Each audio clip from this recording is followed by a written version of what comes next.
मैं सुशील कुमार सिंघल, पुलिस थाना सिंघाड़ा से कांस्टेबल।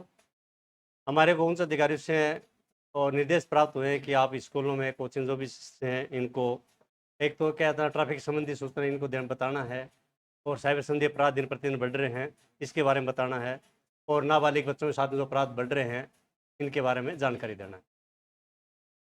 अब यातायात के बारे में मैं आपको ये बताना चाहता हूँ कि सबसे पहले तो अपन सभी के ज़्यादातर घरों में मोटरसाइकिल, स्कूटी वगैरह अपन क्या चलाते हैं तो हेलमेट का अपन प्रयोग नहीं करते। हेलमेट का प्रयोग करना बहुत ज़रूरी है।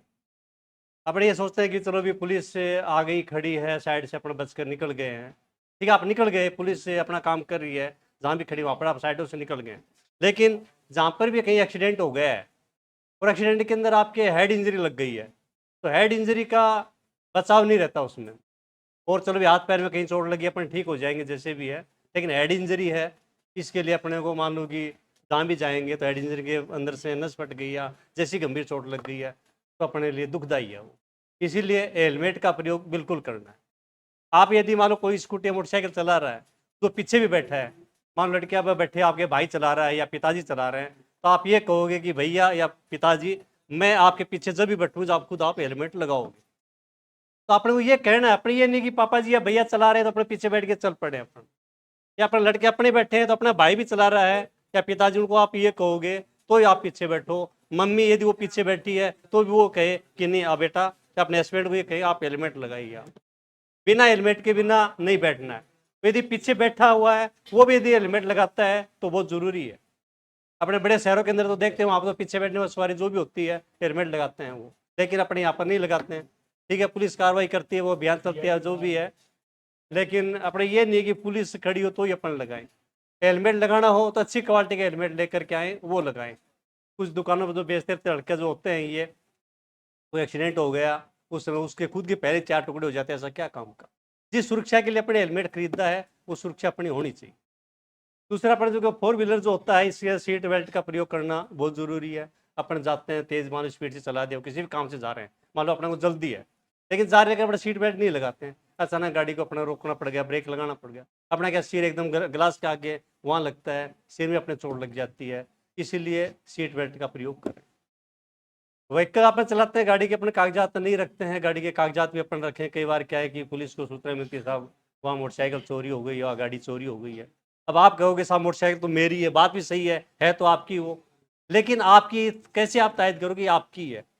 इसलिए आरसी आप रखोगे, साहब मेरी गाड़ी है, ये मेरी आरसी है, इसके नाम से है, या भैया के नाम से, या साहब मेरे भाई के नाम से है, पिताजी के नाम से है, जिसके नाम से, तो उसका वेरीफाई हो जाए। भाई पुलिस को तो कैसे क्या पता चले ये भी वही गाड़ी है। आजकल क्या नंबर प्लेट है उसके, वो चेंज कर ली, लगा दी।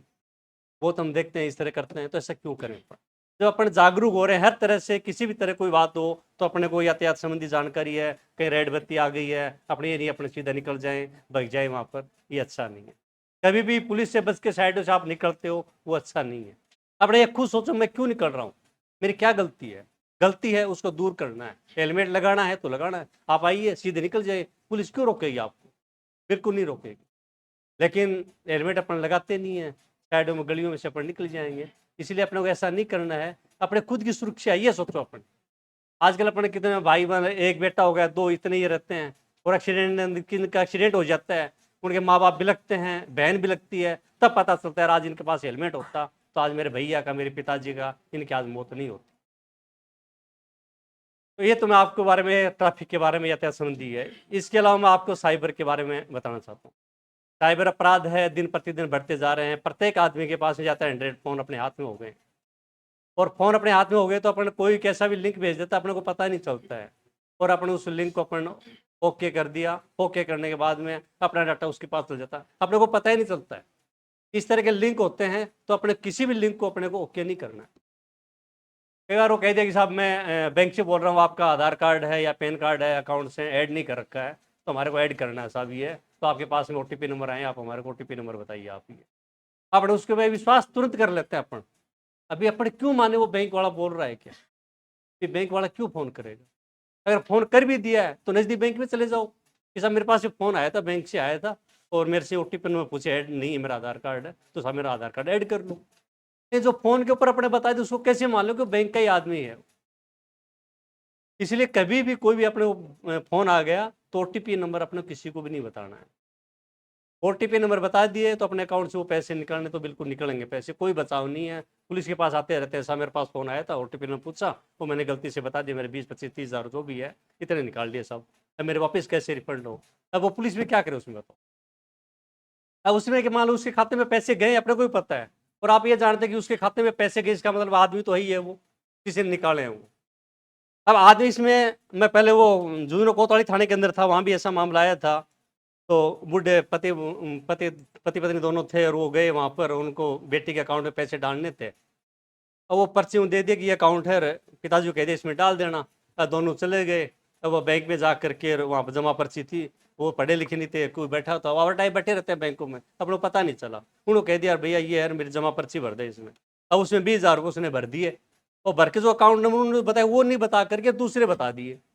तो वो बता दिए, उसके अंदर वो जाके लाइन में लग गए, पैसे खाते में जमा कर दिए। जमा कर दिए, उसके बेटी का फोन आया, बोलो पापा जी वो मेरे खाते में पैसे नहीं है। बोलो कैसे नहीं आए पैसे? मैंने तो डाल दिए, मेरे पास जमा पर्ची भी है। और वो दूसरे दिन बैंक में आया, बोले साहब मैंने पैसे डाले थे, खाते में तो पैसे नहीं गए। बैंक वालों ने देखा, बोले नहीं खाते में पैसे गए, निकाल भी लिए। बोले साहब कहाँ निकाल लिए? मेरे बेटे का मेरे पास में फ़ोन आया, पैसे तो निकले ही नहीं है।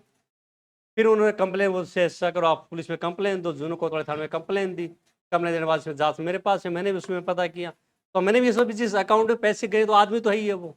फिर वो पता किया तो खेतरी साइड का भेड़ बकरी चलाने वाला आदमी, वो कभी बैंक में ही नहीं गया, और उसके कोई आधार कार्ड के हाथ में हाथ लग गया, उससे उसका अकाउंट खुलवा लिया बस। अब उसमें पैसे डाल रहे हैं, निकाल रहे हैं बस। तो इसीलिए कभी भी अपने पेरेंट्स हैं वो जाते हैं, तो कभी भी जो भी बैठा है उस किसी की बातों में नहीं आना अपने को, कि इस आदमी ने जो भरा है सही अकाउंट वो भर के दिया है क्या। अपने एटीएम से पैसे निकालते हैं, एटीएम में पैसे अपने निकाल रहे हैं, अपने को पता नहीं था, पीछे वाले वो रहते हैं, और वो अपराधी है, उनको तो पता है बस क्या करना। वो सब मेरे नहीं, अपने भाई साहब देख, बोले मैं बताता हूँ आपको, करता हूँ, वो करे अपना देख ले, ओटीपी नंबर देख लेगा, या नहीं है अपना एटीएम कार्ड ऐसे चेंज कर ले, अपने को पता ही नहीं चलता है। फिर बाद में अपने को पता चला यार एटीएम कार्ड अपने तो है ही नहीं, नाम दूसरा है, फिर अपने को बड़ा पछतावा होता है। इसलिए अपने को किसी भी ये इनके साइबर संबंधी जो भी आते हैं, फोन आ गया, किसी फोन में बात नहीं मानो। कई बार ही आ जाते हैं यार आपके नाम से लॉटरी निकली है, और आपके नाम से ये गाड़ी निकली है, अपने बिल्कुल मान लेते हैं गाड़ी अपने लॉटरी निकली है और ये आ गए। वो कहेंगे साहब आपकी गाड़ी के इसके रजिस्ट्रेशन के लिए और आप 2,000 रुपये इस अकाउंट में डालो तुरंत। आपने उसके चक्कर में आगे 2,000 रुपये अपने डाल दिए, फिर वापस कहे देखे हाँ आपके पैसे आ गए। अब ऐसा करो साहब, कंपनी है इंश्योरेंस के बिना गाड़ी को बाहर निकलने नहीं देती है, तो आप इंश्योरेंस के 20,000 रुपये और डालो। अपने को पता है वास्तव में इंश्योरेंस के बिना गाड़ी बाहर नहीं निकलेगी, अपने 20,000 रुपये और डाल दिए। फिर वापस और कोई बहाने, फिर पता चला, फिर अपने को पता दिमाग यार ये तो अपने पास में तो और पैसे निकल गए अपने ये। फिर ये तो इसीलिए कभी कोई कुछ भी किसी ने भी कह दिया है फोनों पर ये है, तो अपने को किसी को बात नहीं मानी। साइबर अपराधी ऐसे होते हैं बदमाश, वो कैसे भी करके अपने को देख लेते हैं। उनके वगैरह एक दिन के अंदर मान लो 20 के पास में फोन लगाया, तो 2-3 दिन उनके चक्कर में आ जाते हैं, विश्वास कर लिया और उनको पैसे निकाल लिए। फिर पुलिस के पास चक्कर काटते हो, पुलिस के पास भी क्या है फिर इस मामले पर। तो इसलिए साइबर के अपराध इन पर पड़ रहे हैं। कोई भी लिंक आ गया किसी भी तरह का, लिंक को अपने को ओपन नहीं करना है, चाहे किसी का भी आओ। कई बार वो क्या है कि बालाजी के भजन के गाने बस भेज देंगे अपने पास में, लिंक ही तो है बस ये, और गाने आज भी अपने ओके किया है, अपना डाटा उसके पास अलग है पूरा, कुछ भी कर सकता है। इसलिए अपने को इस तरह पर ध्यान अपने को ये देना है। अब ये क्या है कि पोक्सो जो है, नाबालिग जो अपराध है दिन प्रतिदिन बढ़ रहे हैं। अब इनके लिए भी अपन अंकुश इस पर कैसे लगे। कोई भी लड़कियां हैं, अभी मान लो कि अभी यहाँ से जाती हैं, बस स्टैंड तक गई, और बस स्टैंड से अपने बस में बैठ किसी भी साधन से अपने स्टैंड तक जहाँ भी, फिर आगे वो पैदल भी जाती ही हैं। हाँ लड़के कोई है मान लो उसमें व्हाट्सएप पे चैटिंग कर रहे हैं, किसी भी तरह से जो भी है। अब इन चीज़ों का क्या पहले तो पता नहीं चलता है, अब ये बातें क्या बढ़ जाती हैं। लड़की होती हैं ये भी क्या वो बातों को पेरेंट्स तक नहीं बता पाती हैं, अपने स्कूल कॉलेज के अंदर या जहाँ भी अपन पढ़ाई करें उनको भी नहीं बता पाते हैं। सोचे मैं अगर मान लो ये बात बताऊंगी, मम्मी पापा को बताऊंगे, भैया को बताऊंगी, या स्कूल के अंदर बताऊंगी, तो ये सोचेंगे अपने को कुछ दो बातें कहेंगे। अब उनका फिर ये बातें बढ़ते बढ़ते ज़्यादा बढ़ जाती है। अब ज़्यादा बढ़ जाती है, फिर उनका सोचे मैं क्या करूँ अब वो क्या है कि कोई तो मान लो कि आत्महत्या करते हैं, या फिर वो बातों को बताते हैं, कोई मान लो 4 महीने बाद में बताया, 5 महीने बाद में बताया कि साहब मेरे साथ ये अपराध हो गया है, अब मैं क्या करूँ। फिर थाने तक भी आते हैं ये, और जब तक उसमें बाहर नहीं बताया उससे दिमाग में टेंशन रहती है। इसलिए कभी भी कोई भी बात हो, आपको तुरंत वो बातें आपको बतानी चाहिए। कोई बात छुपाना नहीं चाहिए कि मैं बात बताऊँ नहीं बताऊँ। कोई शर्म शंका नहीं है, टेंशन में बिल्कुल भी नहीं रहना। कोई भी लड़का आप जा रहे हो, आपके साथ में कोई भी मान लो कि पीछा कर रहा है, फिर यहाँ से लेके आप बस स्टैंड तक यहाँ तक गए, यहाँ कोई पीछा किया, या फिर आप बस में जिसमें बैठ के जिस आदर से आप गए, जहाँ से आप उतरे हो वहाँ से लेकर के अपने घर तक जा रहे हो, वहाँ कोई पीछा करता है तो उसकी आप तुरंत घर पे बताइए और यहाँ बताइए, आप पुलिस को बताइए। बिल्कुल पुलिस है जो कार्रवाई करनी होगी बिल्कुल करेगी कार्रवाई। माँ बाप अपने को क्या करते भी, ठीक है बेटा बेटी पढ़ रहे हैं, अलग अपने को रूम दे दिया, ठीक है आप पढ़ाई करो से पिए, अपने उसमें पढ़ाई नहीं करके और मोबाइल पर अलग चैटिंग करना जो भी करते हैं, अपने माँ बाप को अपने ज़िंदगी को अपने धोखा देते हैं। अब धोखा दे रहे हैं तो अपने को ये सोचना है कि अपने की अपन ठीक है अपन पढ़ाई कर रहे हैं, अपने किसी को धोखा क्यों दें अपन, कि अपने को पढ़ना है तो पढ़ना है। अब माँ बाप को अपने धोखा दे दिया, माँ बाप ने अपने बैठे हैं ठीक है अभी कमरे के अंदर हैं, अपने कुछ नहीं कहते चलो भी आप पढ़ो बेटा पढ़ो, लेकिन अपने को गलत संगत में नहीं पढ़ना है, किसी भी तरह की दिमाग में कोई टेंशन अपने को नहीं रखनी है, जितना अपन जानते कोई बात अपने को उसको छुपा करके नहीं रखनी है।